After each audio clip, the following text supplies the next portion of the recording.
So, Into the Pit, who remembers when that came out? It was the beginning of the newest book series, Fazbear Frights, an anthology series where each release contained not one, not two, but 3 short stories, topped off with an epilogue. There was quite an uproar about the very first story and its absurd time-traveling ball pit, which somehow allowed the main character, Oswald, to travel back in time and witness the missing children's incident of 1985. An interesting premise, but admittedly a strange one. And since then, this story has received 3 more adaptations, counting the graphic novel. Why is this story so significant that it somehow warrants this much attention?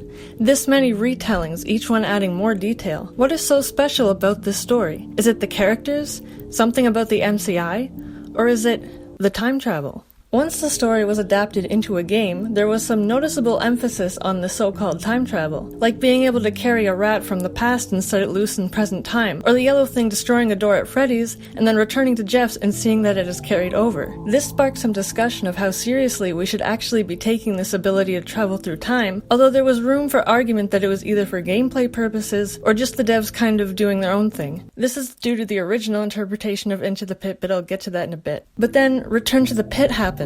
A full, novel-length, choose-your-own-adventure adaptation of the original Into the Pit story, and this changed everything. The book does start off relatively the same. Oswald is on summer break, he's bored of everything being the same, his dad makes him go to the library and Jeff's every day because both his parents are working. There's already an ending where Oswald decides he hates his dad and never talks to him again for the rest of his life. Yeah, that is literally an ending you can get in the first few pages. It's a choose-your-own-adventure, so the point is that the story is going to branch and present you with choices to lead the story down different paths. You can, hypothetically, follow the events of the original story all the way to the end, giving yourself what is probably the one true canon route. But if you decide to deviate from that path, boy do things get interesting. Before I touch on the major thing that I know some people watching are inevitably waiting for, can I point out that there's an ending where Oswald leaves the pizzeria in 1985 and essentially boundary breaks, which causes the world around him to suddenly speed up until it reaches present day, except Oswald ages with it and now he's a middle-aged man, and his dad and Jeff don't recognize him anymore, leaving him homeless? Is that what happens in the Leave ending in the game? Does Oswald leave and then turn into an old man? And that's why it says hobo ending or whatever? It's not that he's stranded in 1985, but rather that he returns to the present but ages rapidly in the process and has nowhere to go. But okay, whatever. Let me address the more pressing matter, Chip and Mike, but more specifically, Chip. So, in the original short story, there's a scene that takes place the morning after the Spring Bunny creature switches places with Oswald's dad, where Oswald enters the kitchen and realizes he didn't dream it. He can see the yellow thing sitting there, and realizes his mom only sees it as his dad after attempting to tell her it isn't, in which Oswald feels he has no choice but to drop it and ultimately play along. Now, Return to the Pit presents you with a choice here. You can play along and pretend it's your dad, or you can actually try and convince your mom otherwise, which I find quite funny because you would feel inclined to choose the latter, but if you do, it leads you down what might be the craziest path of this entire book. Basically, Oswald freaks out and ends up running out of the house, but as he's making his way back to Jeff's, he gets stopped by a random car with a man in his 40s in the driver's seat who tells him to get in. If you choose to do so, the man is revealed to be Chip.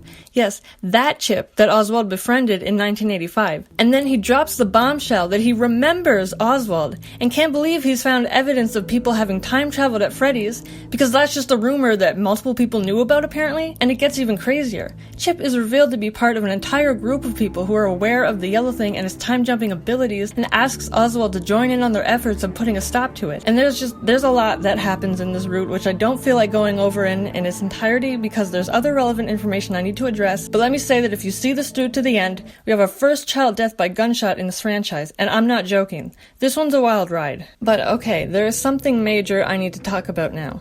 Yes, that's right, I haven't even gotten to what I consider the most insane reveal this book has to offer. Basically, if Oswald has a special gold token, he can insert it into an arcade machine where, once he does that, he literally gets sucked into the arcade and ends up in an 8-bit version of Freddy's. There, he finds 8-bit sprites of 5 children who have been trapped in a back room by the yellow thing, and if he successfully frees them, they gather together at a party table and ask to be served cake. Does that sound familiar? If Oswald does give them cake, the yellow thing literally just explodes, and then Oswald is transported back to both the real world and to present time. Except something is way different. Jeff's Pizza is now lively and full of customers. The ball pit has completely vanished, and there's a newspaper reading "Kids Saved from Certain Death" with a photo of a man in a rabbit suit getting arrested. Yes, this means what it sounds like it means. Oswald prevented the missing children incident. No kids died in 1985, the kids who died in 1983 just don't matter, I guess, and everyone lived happily ever after. So, is it true? Genuine, real time travel is possible in FNAF? Because with this answer comes a boatload of new questions, namely,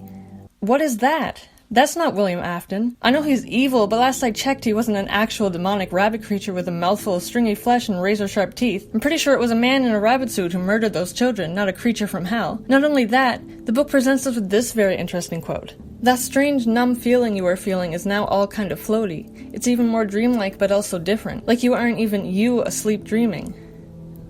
More like you are in someone else's dream, observing it from a far distance. You don't feel like Oswald. You don't feel like a person, really. And this one. You continue to follow the rabbit. What other choice do you have? After all, this isn't your dream, and you're at the mercy of someone else's thoughts. Whatever the dreamer wants, you have to do. Somewhere, you know that's a ridiculous idea, but it also feels very accurate. The wording here is very strange. It's like Oswald is seeing through the perspective of someone else, almost like this is someone else's memory and he's just being forced to experience it. There are even more implications that this world isn't necessarily real, like the scene in both the original and the newest book of Oswald wishing he had tokens to play with Chip and Mike, and then bam! Tokens magically manifest in his pocket. Also, I mentioned the whole literally entering an arcade and the whole world turns 8-bit thing, right? I don't think that can happen in real life either. So, what is going on? Well, once upon a time, there was a theory that accounted for this. It was the original interpretation of Into the Pit. And while only believed by me and some others in the community and not the entire fandom, I refer to it as the interpretation because it is relevant to me. I've even directly brought it up on my channel already. This is how the main character of Into the Pit, Oswald, quote-unquote time travels, since it's actually just him accessing another dimension made up of the memories of 1985, one he can interact with as if he's actually there. The idea was that Into the Pit was about Oswald entering the memory of 1985, a memory that was supercharged by supernatural forces and as a result bent the illusion of it to make it feel as if Oswald was actually there and could interact with the world around him. But that's all it was, a memory. A memory that Oswald traveled inside of and believed himself to actually be a part of. The other thing exists due to the memory of William Afton warping him into a monster. It was the demonic perception the children had of him as their ruthless killer. This fit perfectly with what we know Remnant to be, the mixing of the tangible with the intangible, of memory with the present. The people and things that are lost, it makes them almost real again. All along, we've had this explanation that tells us the rules of this universe allow for a way to bring the past to the present and can manifest memories of people in ways that feel real even if they aren't necessarily. What is a memory if not a pocket of time keeping people and things exactly in place that can be accessed again and again? Traveling inside of memories was not exclusive to Into the Pit either. We see Jake do the exact same thing in the epilogues. He accesses the memories of a homeless man and is able to watch the memories of his whole life play out leading up to the death of his family and can change what memory is currently playing. We see him enter a memory a character named Millie is trapped inside of and is able to guide her back to her family. This might not have literally happened, but it manifested him inside of this memory like he was really there. Then of course we have Larson. Larson, who is injected with Remnant by the miscreation and then begins to experience memories that are not his own. Larson, who follows Eleanor through a realm of memories and watches events of the other stories play out. Larson, who becomes locked in battle back in time fighting Eleanor before entering the ball pit in different time periods to find her yet again in a different era. See, as I talk about this more and more, it really does sound like time travel. I mean, when Larson does follow Eleanor through the memories of the other stories, he's able to push one character out of the way of a moving train and save his life. And according to the Ultimate Guide, this apparently did change the outcome of the story. And then, of course, there are even more examples of the strange time and space-altering phenomenon even in more of the stories. In Fetch, it is explicitly pointed out that somehow this really old robot dog sitting at the prize counter of an abandoned Freddy's Pizzeria is able to link to modern cell phones, which shouldn't be possible. In Out of Stock, the store that the main characters visit at the beginning has mysteriously vanished overnight and doesn't exist the next day, replaced by another store entirely where the person working there doesn't even know of the existence of the last one. A character even compares it to having fallen through a wormhole. So, surely this can't just be explained away by the alteration of memories, right? It especially gets weirder when you consider what's happening to Larson while he's supposedly time traveling. It cuts to the perspective of what's happening in current time, and he's literally just laying there. He doesn't actually go anywhere, implying the whole thing is happening inside of his mind, or at least in some alternate realm that he is accessing from within his mind. So what about Oswald? When Oswald is time traveling, is he actually physically entering the past? I didn't think so before, but even now, remember that quote that says it feels like he's dreaming? Is he like Larson? Is he actually just laying in one spot inside the pit and his mind is astrally projecting into another realm? Isn't that what happens to his dad? At the end of the original short story, when Oswald finds his dad, he's just lying there at the bottom of the pit unconscious. Like he too was dreaming. He never actually went anywhere. Then we have the quote from Tiger Rock. The one that literally talks about dreams being linked to the spirit world. It literally implies you can access the spirit realm from within your mind and it feels like dreaming. Dreams and spirits being connected is also in the Tales from the Pizza story Somnophobia. Dreams and spirits being connected can be linked all the way to the damn movie. Shifting your consciousness into another realm isn't just a hypothetical. It happens in the book. Like I said, there's a route where Oswald literally enters an arcade machine. You know what else connects to shifting your spirit or mind into an arcade machine? Remember Five Nights at Freddy's 3? Saving the spirits of children from within the arcades? Remember Princess Quest 4? Entering the arcade and playing directly from the perspective of the princess? Meeting Old Man Consequences? Killing Glitch Trap? The entire concept of Help Wanted being about swapping your consciousness with a digital entity?